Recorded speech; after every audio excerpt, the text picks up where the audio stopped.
Basta yung side mirror mo dun sa pangalawang line. Okay. 1 minute challenge. Pangalawang line. Stop. Okay. Sige, full turn again. Sige. Mirror, then left. Tapos reverse po. Hindi, mamaya mag-reverse pa. Right pa rin. Sige, try mo lang. Basta bago ka mag-reverse, makikita mo dito sa right mirror yung unang line, ma'am. Yung dulo.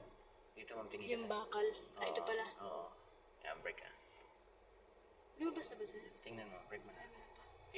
Yung guhit, ma'am, na puti, yung pinaka-dulo niya, nakikita mo na ba? Yung sa may stopper, break mo na. Yung dilaw itim na yun. Po. Nakikita mo na. Yung pinaka-dulong guhit, yun, nakikita mo na ba yun? O, yun, pwede ka nang umatras pa ganyan. Tapos reverse. Tapos full turn sa right. Sige, ma'am, full turn. Sige, sagad, sige. Hala, pera.